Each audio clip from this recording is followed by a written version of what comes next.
Good evening and welcome. Tonight, we gently travel back in time, leaving the busy world behind. Our destination is England in the late 16th century, a time of majestic stone castles with ivy-covered walls and vast manicured gardens where secrets were whispered among the roses. Picture echoing halls lit by candlelight, where the air hums with royal intrigue and the rustle of silken gowns. In this world, we will follow the life of Elizabeth I, the last monarch of the powerful Tudor dynasty. She wasn't a queen of loud proclamations or swift, fiery decisions. Instead, she ruled with a quiet, sharp intelligence and a remarkable patience that became her greatest strength. This is not a story of clashing swords or sudden heart-pounding drama. Think of it as a slow, peaceful journey through history, a gentle stroll through the corridors of the past. We will walk alongside Elizabeth, observing her court, her relationships, and the world she shaped with a steady hand.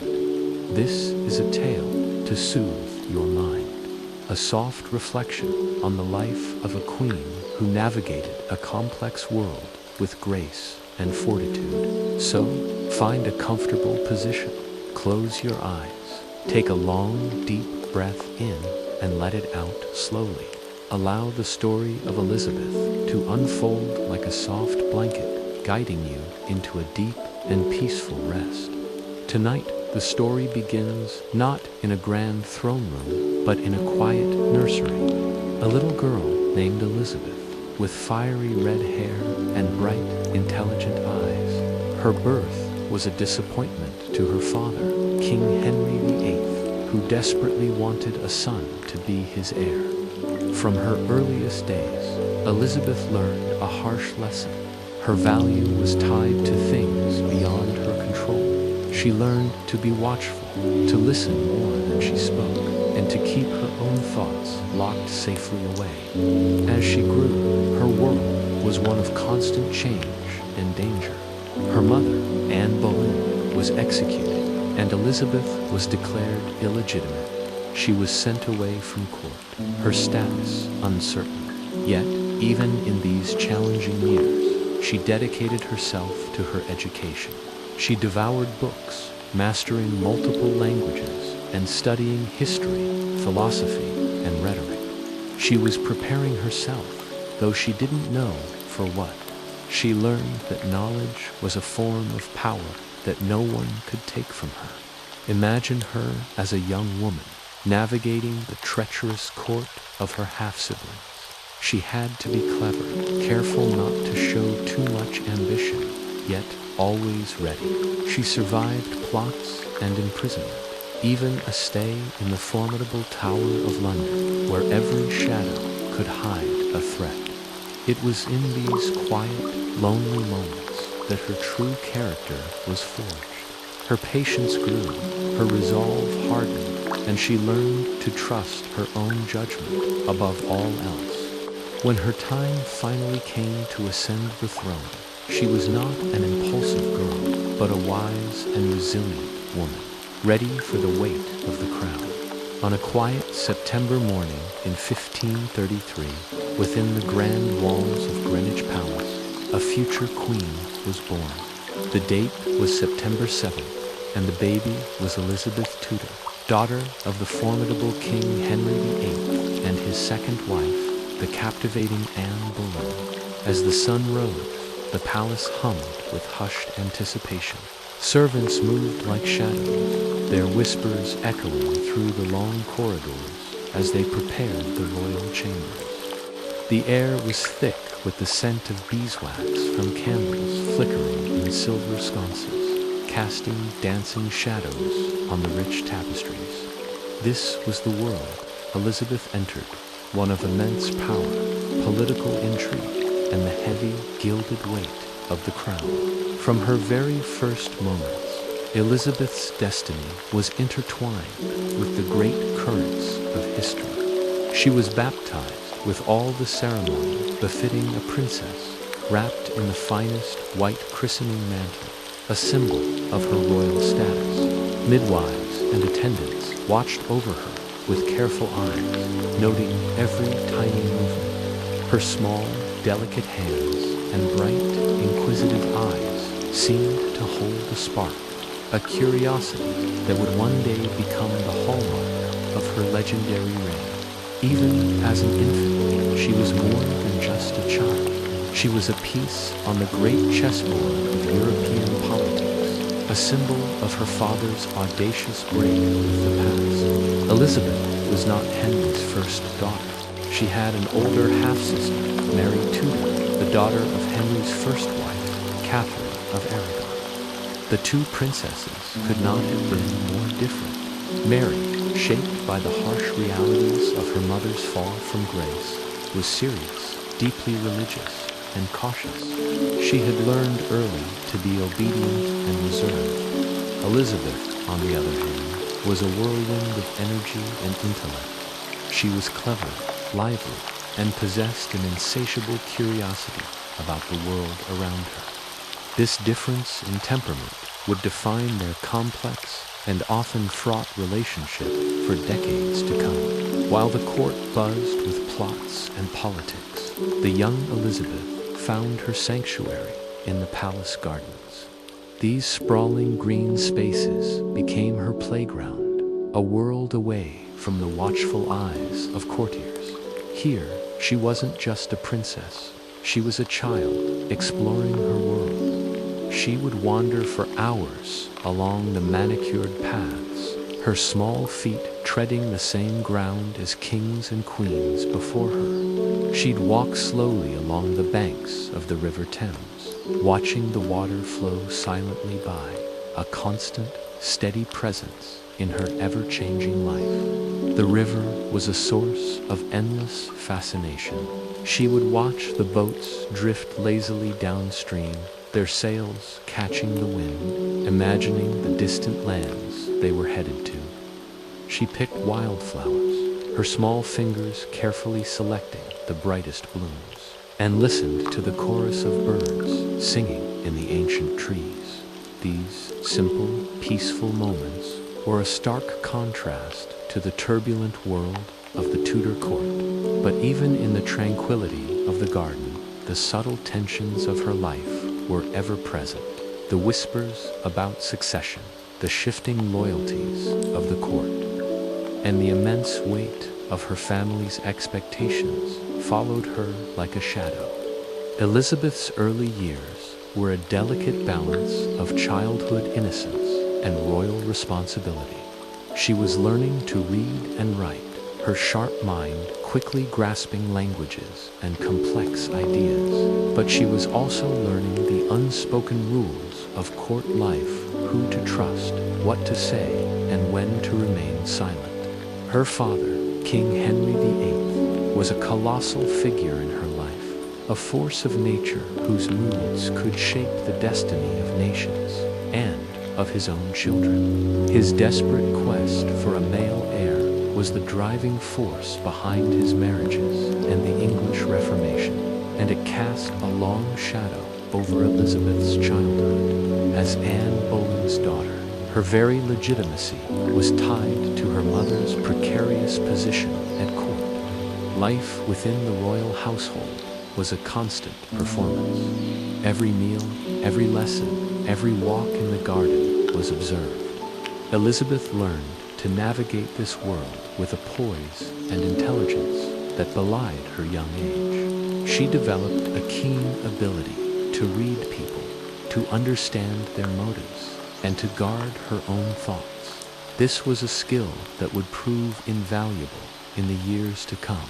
While Mary clung to the old faith and her Spanish heritage, Elizabeth was a child of the New England, a Protestant princess whose existence was a testament to her father's new church. The palace itself was a character in her story. Greenwich Palace, with its magnificent halls and secret passageways, was both a home and a gilded cage. It was a place of splendor and danger, of celebration and conspiracy. For young Elizabeth, it was the only world she had ever known.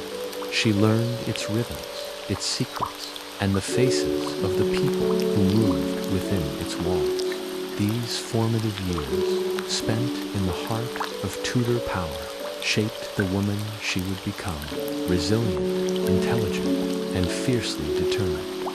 The quiet princess in the garden was slowly, quietly, gathering the strength and wisdom she would one day need to rule a nation and become one of history's most iconic monarchs, where we delve into the dramatic and tragic fall of Anne Boleyn and the profound impact it had on young Elizabeth's life. In the grand tapestry of English history, few figures shine as brightly as Queen Elizabeth I, but before the crown, before the Armada, before the Golden Age, there was just a girl named Elizabeth. Her story begins not on a throne, but in the quiet, studious chambers of her childhood, a world that would forge the mind of a monarch. Imagine a young princess, not surrounded by the usual frivolities of a royal court, but by a mountain of books and the gentle hum of a lute. This was Elizabeth's reality. Her days were a meticulously crafted schedule of learning and discipline. Tutors, some of the finest minds in England, guided her through a rigorous curriculum that would challenge even the most seasoned scholars. She wasn't just learning languages. She was mastering them. Latin and Greek, the tongues of ancient philosophers and poets, became as familiar to her as English, French, and Italian.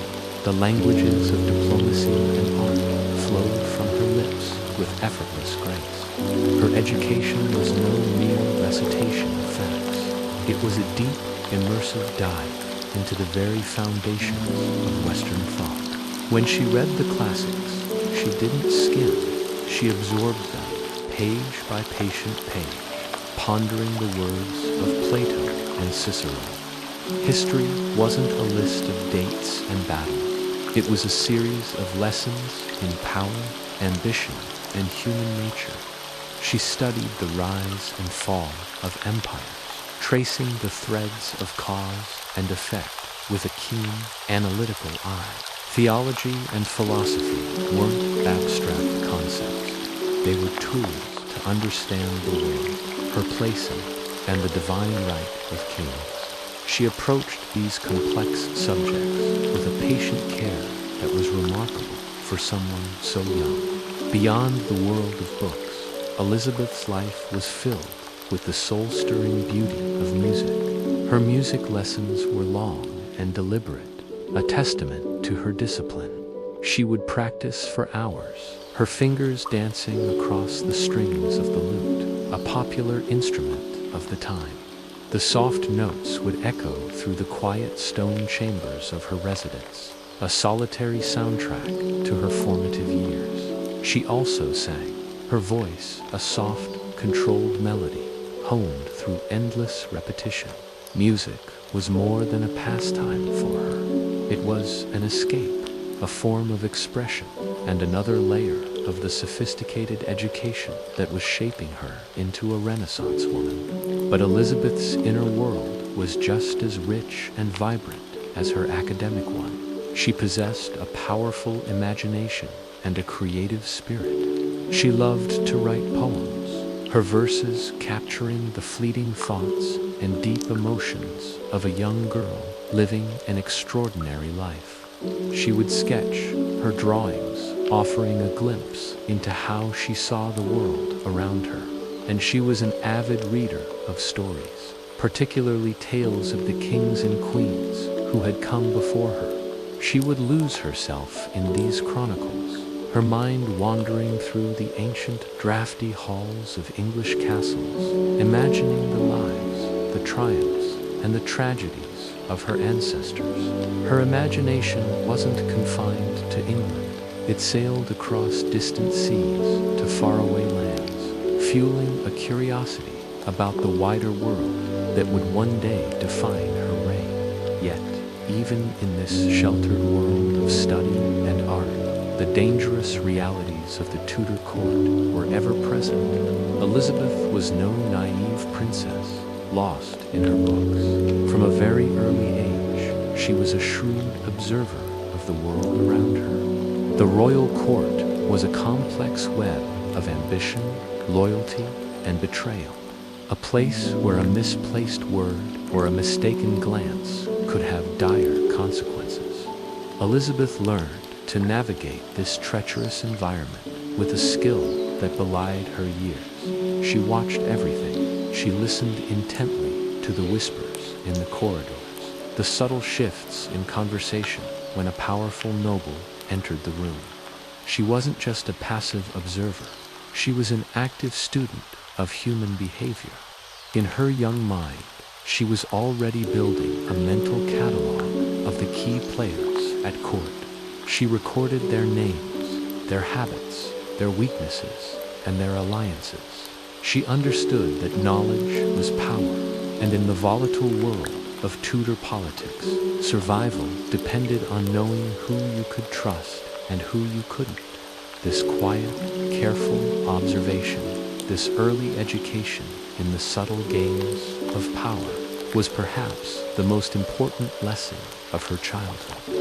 It was a skill that she would carry with her throughout her life, a skill that would help her outmaneuver her enemies, secure her throne, and guide her nation through one of its most challenging and glorious periods. This unique combination of a world-class classical education and a street-smart understanding of court politics was the crucible in which the future queen was forged. The studious girl who read Greek and played the lute was also the wary strategist who understood the silent language of power.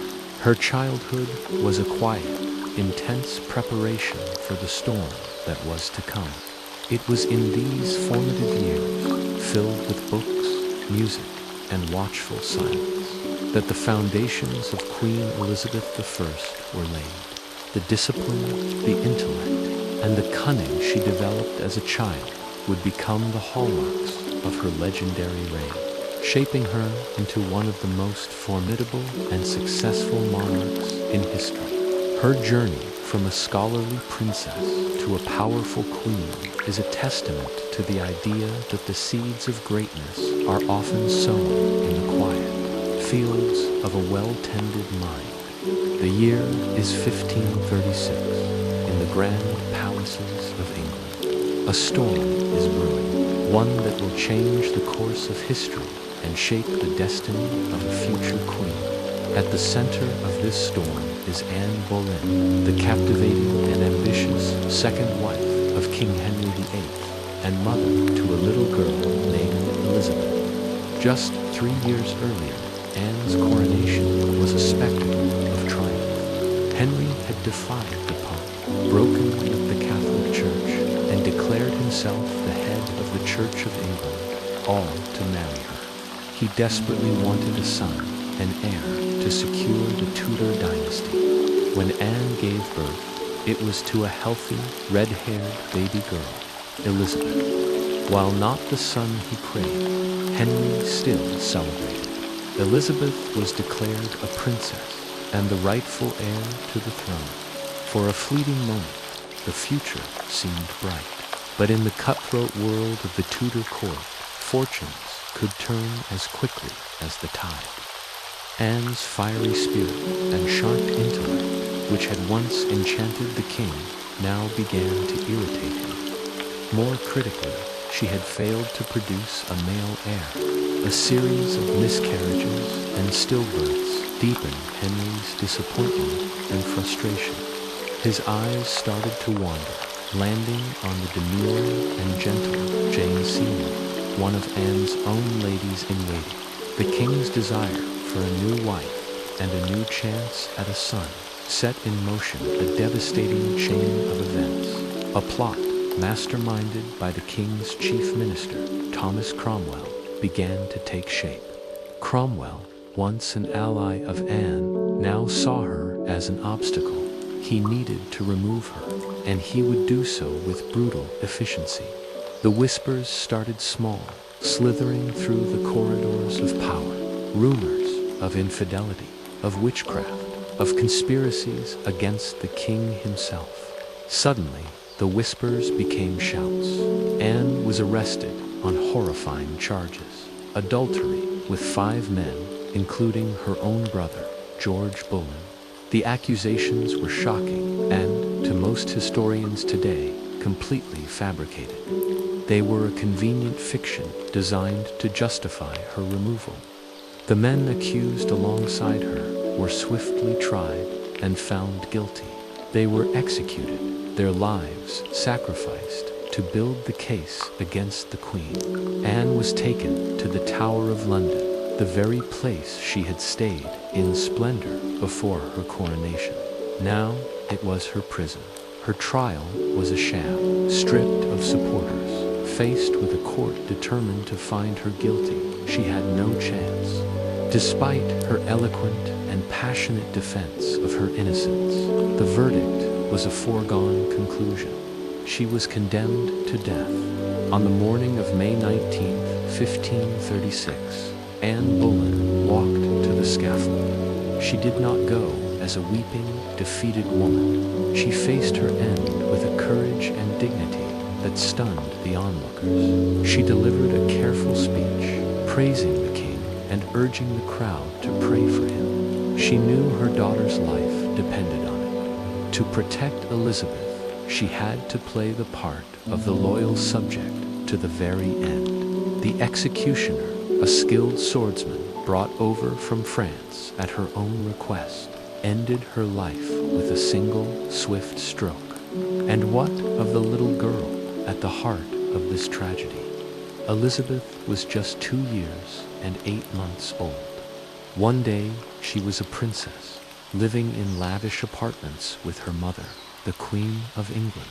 The next, she was nothing. Her world was turned upside down. With her mother's execution, Elizabeth was declared illegitimate by an act of Parliament.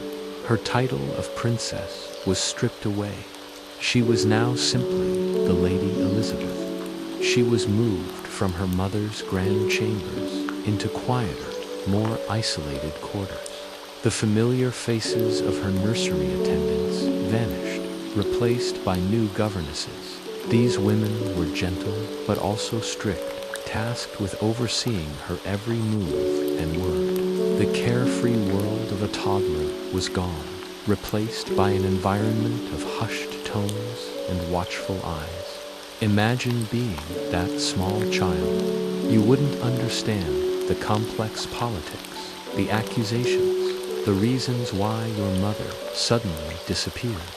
All you would know is that the most important person in your life was gone. The warmth of her embrace, the sound of her voice, the sense of security she provided all vanished without explanation. The world became a cold and uncertain place. Though she was just a toddler, this profound loss and the sudden, drastic change in her circumstances left an indelible mark on Elizabeth. The experience planted the seeds of the traits that would one day define her as a ruler. She learned, at a cellular level, that power was fickle. She saw how quickly a queen could become a traitor, how love could curdle into deadly hatred. In her quiet rooms, she became a keen observer. She watched the adults around her, learning to read their expressions, to understand the unspoken currents of favor and disapproval. She learned that survival in the Tudor court was a delicate dance. It required caution, intelligence, and a deep understanding of human nature. Most importantly, Elizabeth learned the power of words. Words had condemned her mother. Anne's sharp tongue and old opinions had contributed to her downfall. But Anne's final, carefully chosen words on the scaffold were a desperate attempt to protect her daughter. Elizabeth internalized this lesson. Words could be weapons, but they could also be shields. They could save you or they could destroy you. This early trauma shaped Elizabeth into the person she would become. It forged in her a will of iron, a masterful ability to control her emotions, and a deep-seated distrust of marriage. She would carry the ghost of her mother with her for the rest of her life. The fall of Anne Boleyn was not just the end of a queen, it was the brutal, tragic beginning of the making of a future one. The little girl who lost everything would one day rise to become one of England's greatest monarchs, forever marked by the shadow of the tower. Today, we delve into the formative years of a princess who would one day become one of England's greatest monarchs. We're exploring Chapter 4, The Young Princess at Court. As the years passed, Princess Elizabeth blossomed. She grew taller and stronger, and her sharp intellect became ever more apparent. Her world was one of rigorous learning, a continuous and demanding education that shaped the mind of the future queen. Imagine a young Elizabeth, her days filled with the voices of tutors, reading long, complex lessons from classical texts, the wisdom of ancient Greece and Rome, the philosophies of Plato and Cicero were her daily companions. This wasn't just about memorizing facts. It was about training her mind to think critically, to analyze, and to understand the deep currents of human nature and power. But her education was far from confined to the library. A monarch needed to be graceful, skilled, and physically adept. And so, Elizabeth practiced dancing, learning the intricate steps and elegant movements required at court. She learned to handle a sword, practicing the art of fencing, not just as a sport, but as a discipline that taught her balance, precision, and strategy. She also spent countless hours on horseback, mastering the art of riding. She approached it slowly, steadily, and with great care, understanding that control and confidence in the saddle were symbols of a ruler's command. Beyond the structured lessons and physical training, Elizabeth found solace and joy in the simple beauties of her surroundings. She loved taking long walks through the magnificent palace gardens. Can you picture her there, strolling along manicured paths, listening to the quiet whisper of leaves in the breeze, and breathing in the sweet, delicate scent of roses? These moments of peace were a stark contrast to the often turbulent political climate of the court. They were her sanctuary, a place where she could connect with the natural world and find a sense of calm amidst the chaos. The grand, echoing halls of the palace were often filled with music. Elizabeth would listen to soft melodies played on lutes and harpsichords, the notes drifting through the vast marble chambers. This exposure to the arts wasn't just for entertainment. It cultivated her taste, her appreciation for culture, and her understanding of how art could reflect and influence the spirit of an age. It was another layer of the sophisticated education that was preparing her for a life on the world stage. Perhaps the most crucial part of her education, however, was not from books or tutors, but from her own keen powers of observation. Elizabeth was a natural student of people. From a very young age, she watched everyone around her with an astute and discerning eye. She studied the courtiers, the servants, the ambassadors. She made mental notes of their character. She gauged their loyalty, and she observed their habits, both good and bad. This silent, constant study of the court's intricate social web was her real-world political science class. She learned to read people's intentions, to see behind the masks they wore, and to understand the subtle games of power, flattery, and betrayal that were played out every single day. This skill would prove to be one of her greatest assets as queen. In her early years, Elizabeth shared a special bond with her formidable father, King Henry VIII. While their relationship was complex and at times strained by the dramatic events of his reign, there was a clear connection. She was his daughter, and she looked up to him. She learned from his powerful presence, his commanding speeches, and his decisive, often ruthless, decisions. She saw firsthand how he wielded authority, how he captivated the room, and how he bent the will of the nation to his own. Though King Henry VIII died when Elizabeth was still a young girl, his influence on her was profound and lasting. He was a colossal figure, and his shadow loomed large over her entire life. His reign, his policies, and his larger-than-life personality provided her with a complex and powerful temperament for monarchy. She absorbed lessons from both his triumphs and his failures. His memory was a constant presence, a benchmark against which she would measure her own reign, and a source of inspiration for the strength and resolve she would need to navigate the treacherous path ahead. The foundations of the future Queen Elizabeth I were being laid, brick by brick, in the halls, gardens, and political theater of the Tudor court. It's in these formative years that we can truly see the seeds of the great ruler she would become. After the whirlwind reigns of Henry VIII and his young son Edward VI, the throne passed to Henry's eldest daughter, Mary. The year is 1553, and England is about to be turned upside down. Mary, I was a woman on a mission, a devout Catholic. She was horrified by the Protestant Reformation her father had initiated and her brother had continued. Her goal was clear and unwavering: to return England to the Catholic faith. This wasn't just a matter of personal belief. For Mary, it was about saving the souls of her people. She believed Protestantism was a heresy that damned its followers, and she was determined to stamp it out, earning her the infamous nickname Bloody Mary for the religious persecutions that followed. So, where did this leave the young Elizabeth? In a very, very dangerous position.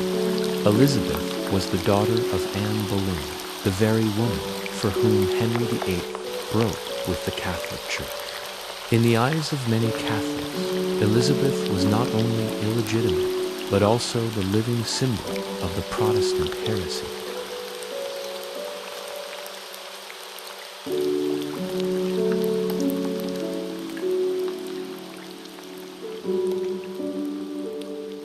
The relative freedom and favor she had occasionally enjoyed were gone.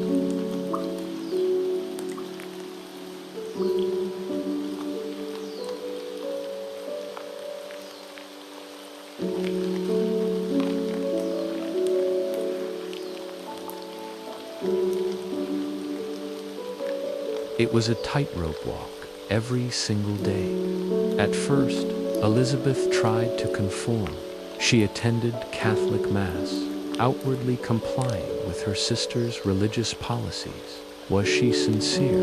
It's one of history's great questions.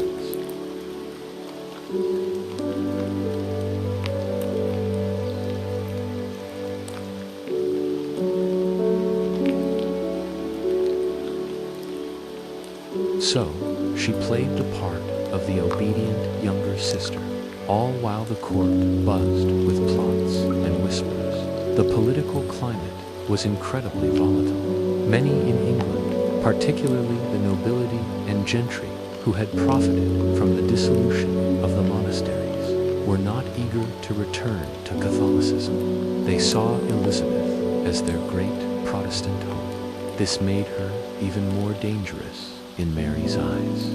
Every disgruntled noble, every Protestant conspirator looked to Elizabeth as their potential figurehead.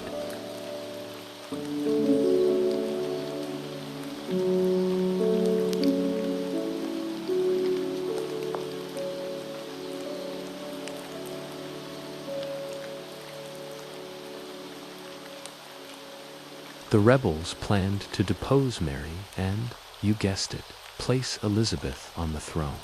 Although there was no concrete evidence that Elizabeth was involved in the plot, her name was inescapably linked to it. This was the moment of greatest peril for Elizabeth. Following the rebellion's failure, Mary's advisors urged her to execute her sister. Treason was the charge, and the Tower of London was the destination.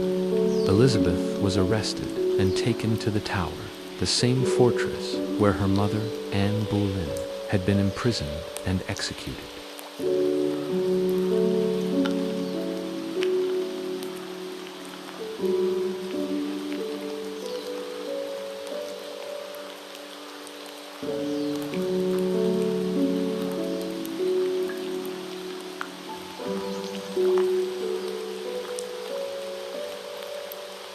She spent 2 months imprisoned in the Tower under constant interrogation, knowing that any slip of the tongue could lead her to the executioner's block. But Elizabeth was no fool. She was composed, articulate, and unbreakably calm under pressure.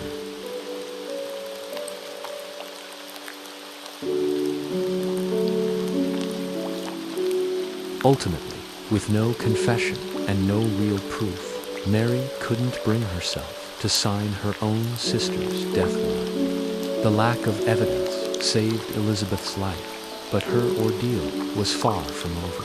Instead of freedom, Elizabeth was sent into house arrest.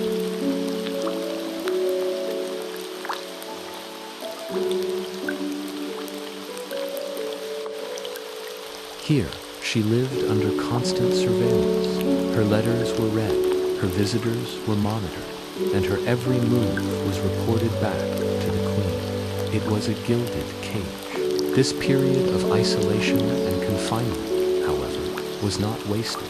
It became Elizabeth's crucible, the place where she forged the skills that would define her legendary reign. She spent her days in quiet, disciplined routine. She immersed herself in her studies, reading classical texts in their original Greek and Latin. She continued to practice her languages, becoming a fluent speaker of French, Italian, and Spanish. Her mind became her sharpest weapon. She also learned the subtle art of politics. She wrote her letters with extreme care, mastering the language of ambiguity and diplomacy.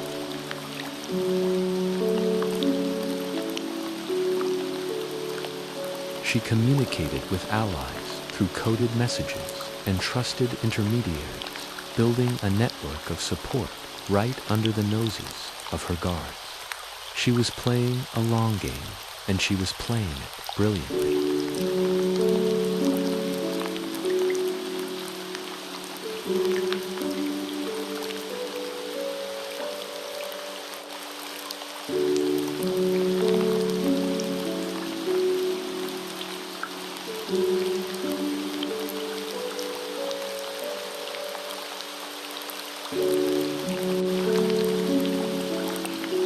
Her war with France led to the humiliating loss of Calais, England's last foothold on the continent. Elizabeth watched and she learned. She saw how Russia, how being driven by rigid ideology without regard for public opinion, could lead to disaster.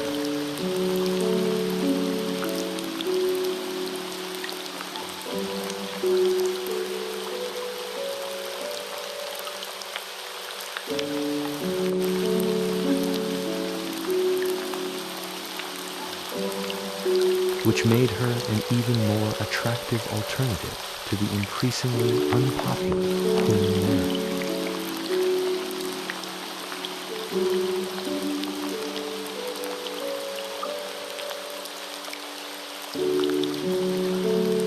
Elizabeth had outlasted the danger.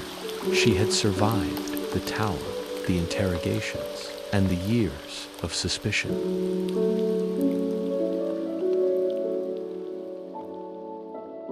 She had honed her intellect, mastered the art of statecraft, and developed an iron will.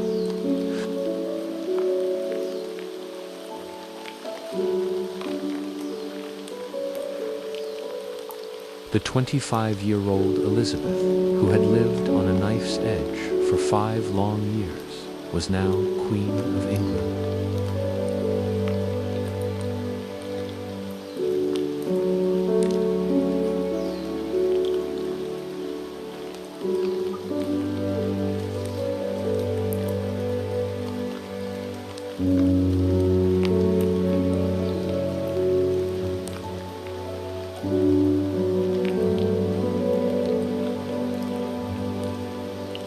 Have you ever wondered what it takes to become a legend?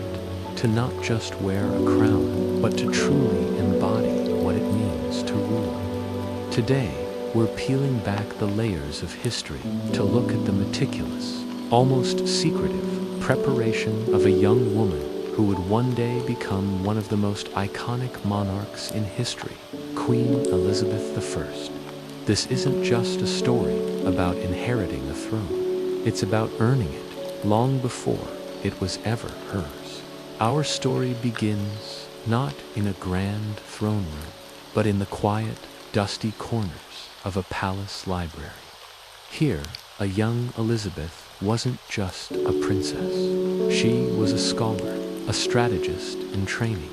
The path to the throne was treacherous, uncertain. Her very survival depended on being smarter, quicker, and more perceptive than everyone around her. So, she turned to the greatest teachers she could find, the ghosts of monarchs past.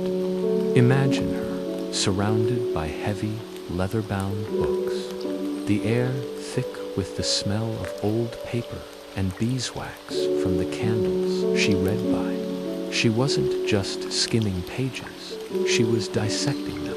She pored over the chronicles of kings and queens, not as fairy tales, but as case studies. Who succeeded, who failed, and most importantly, why. Each story of a triumphant king or a deposed queen was a lesson etched into her memory. She was learning from their triumphs, but more critically, from their catastrophic mistakes. She didn't want to just repeat history, she wanted to master it. Her studies went far beyond simple history lessons. She memorized laws, verse by verse, understanding the very foundation upon which her kingdom was built. She studied treaties, not just the words on the page, but the subtle negotiations and power plays that brought them into existence. She learned the intricate duties of a monarch, the delicate balance between power and responsibility. This wasn't about cramming for an exam. It was about forging the tools she would need to build a nation. Every hour spent with those books was an investment in her future and the future of England itself. But Elizabeth's education wasn't confined to books. Her tutors, some of the finest minds of the age, understood that ruling was as much about people as it was about policy. They taught her the art of observation, a skill that would prove to be one of her greatest assets. The royal court was a glittering stage, but beneath the surface, it was a viper's nest of ambition, jealousy, and intrigue. Elizabeth learned to see it all. She became a student of human nature. She noted the subtle dance of courtiers, the way they moved, the groups they formed, the whispers they exchanged when they thought no one was watching. A flicker of an eye, a gesture too quick, a word left unsaid to Elizabeth. These were not random details. They were data points. She learned to read the hidden language of the court, to understand the currents of power that flowed beneath the polished veneer of etiquette. She was a silent observer, gathering intelligence, mapping the loyalties and rivalries that defined her world. This constant state of high-alert observation taught her another crucial lesson, the power of silence. It's in a court where everyone was jockeying for position and speaking to be heard. Elizabeth learned the strength in holding her tongue. She practiced patience, a virtue few in power truly possess.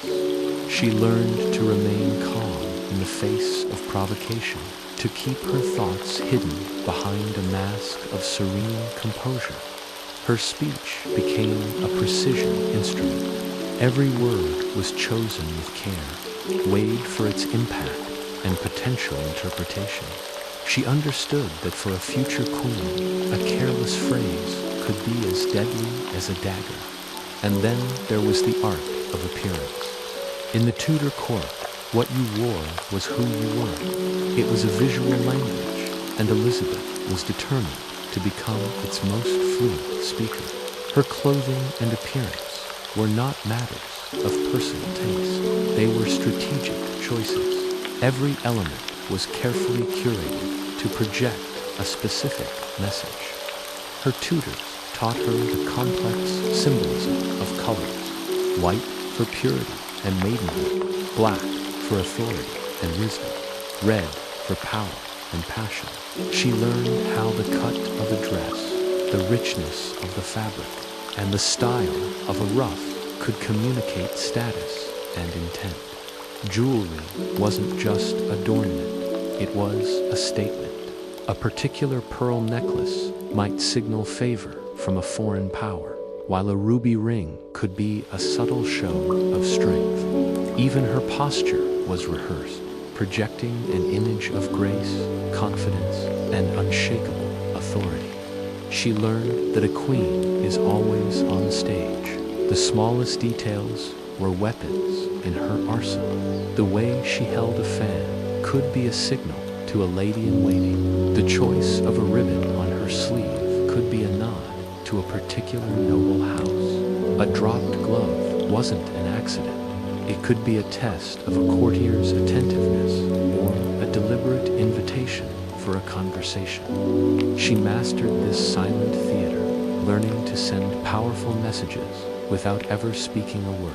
She was crafting her public image, her royal persona, long before she had a public to rule. So let's return to that image of Elizabeth, alone in the palace library, the candlelight flickering across the pages of a history book. Hour after hour, night after night, she sat there, absorbing knowledge, connecting the dots. She wasn't just reading about the past. She was preparing for the future. It was a slow, deliberate, and quiet process. Each day was another brick laid in the foundation of her reign. Each book, another piece of armor. Each observation, another weapon sharpened. This wasn't the frantic, last-minute cramming of a student. It was the patient, methodical work of a master craftswoman building her masterpiece herself. Out of the shadows of uncertainty and danger, she was forging the monarch she needed to be. The wisdom she gained from books, combined with the shrewdness she learned from observing people, created a unique blend of intellectual depth and practical cunning. This quiet, intense preparation gave her that unshakable sense of calm authority, that inner steel that would come to define her glorious reign. The next time you see a portrait of Queen Elizabeth I in all her regal splendor, remember the young woman in the library. Remember the years of silent study, patient observation, and meticulous planning. The crown wasn't just placed on her head. It was a destiny she had prepared for her entire life, one page, one glance, one carefully chosen word at a time.